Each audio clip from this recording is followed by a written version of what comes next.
How are y'all doing this evening? So this video is going to be a bit different from what I normally shoot. Most of what I do is music, but I've been wanting to branch out into railroad related stuff. And I didn't have the means to properly do it. I didn't have a proper camera, a proper phone to really do it. I was using my laptop. But shout out to our intrepid producer over at the Giddy Gang Show, Mr. Nick Lanciano, who helped me set this up and help me move into the 21st century because I'm not a tech guy. But anyway, here it is. This is the Lionel train layout, my little train layout. It's nothing real fancy, just 3 by, I believe, 5.5 feet, cobbled together from scrap mostly. And as you can see, all of the buildings are handcrafted, including this water tower. Let's zoom in on that. I was real proud of how that came out. I just finished that a month or so ago. And here's the depot, Woodsville. It's not based on any particular depot or anything like that. Just named it Woodsville. And a couple other buildings. The Oliviera's Goods and Grain. And I might replace that with a smaller structure because, as you can see, it takes up a lot of space. There's just a no-name warehouse. And yeah, take a look at all these signs. I'm very proud of how they came out. They're all handmade except this diamond-shaped one. That's 1920s era original Lionel. I just really like the looks of those crossing signs. It's supposed to have a little cap that goes on the top here, but that was missing. It's probably why I got it so cheap. But and I built this bumper too. And this is a recent job. I built this little abandoned cottage, complete with spooky apparition in the window, because I'm a big sucker for big lover of Halloween and autumn. And as you can see, it's set in the autumn. And there's all the little merry woodland creatures getting along in harmony as woodland creatures do in real life. So anyway, and I've also made these little barrels and crates. And yep, there's a couple more signs. And yeah, I made these round ones too, and the telegraph poles. That one's got a little.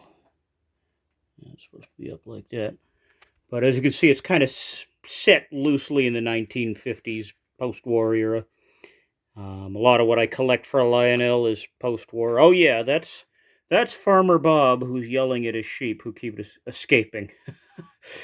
I kind of based this little story on, I used to work as a farmhand, and we used to have sheep that escaped all the time, and the guy who ran the farm at the time would yell at them, and they just stare back at him because they didn't care.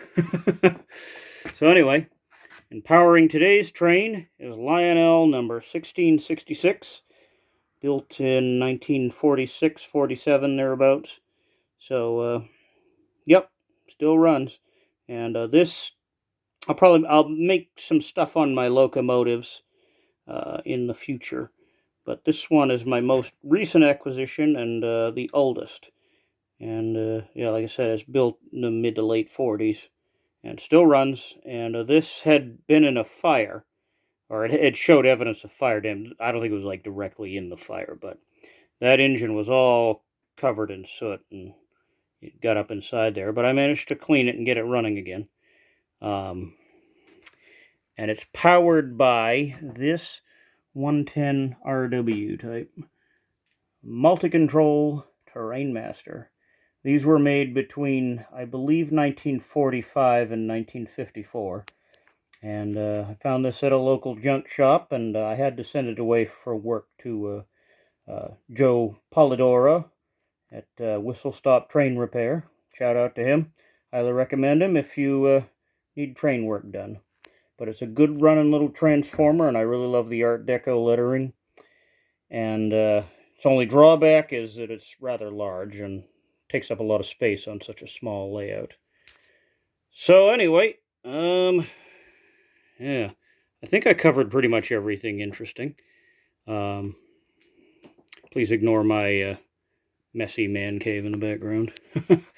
So anyway, yeah, it's just basically mostly standard post-war stuff, although some of the freight cars, they date from all different time periods. But, you know, anything mechanical or electrical, I tend to stick to the post-war era simply for the, because the easiest to find, easiest to work on, easiest to find parts for, and also holds up better than than anything you'd get today.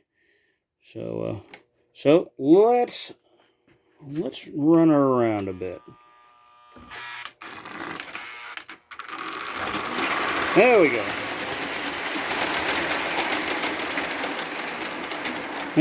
Pick up the speed a little bit.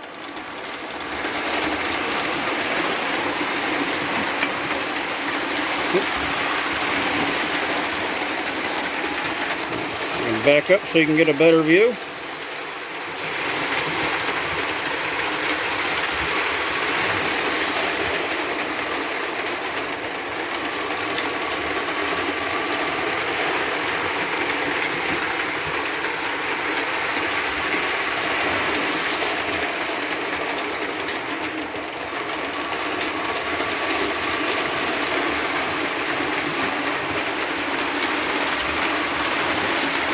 Yeah, so I mean, like I said, it's not a particularly fancy layout, but you know, my space is kind of limited. Someday I would like to get an 031. This is 027 curvature for the tight space, but someday I'd like to get at least an 031 curvature, because I'd like to someday pick up a Trainmaster, one of the old post-war Trainmaster locomotives, but they don't fit around the 027 curvature, unfortunately. So, anyway, bring it to a stop. I hope you heard what the last 60 seconds so of commentary over all the noise. That is one thing. One thing I like about Lionel's is is actually how loud they are. You know, because they sound more beefy, in my opinion. Like the real deal.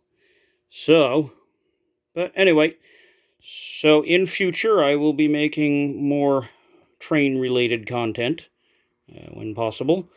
So, stay tuned. But anyway, have a good night.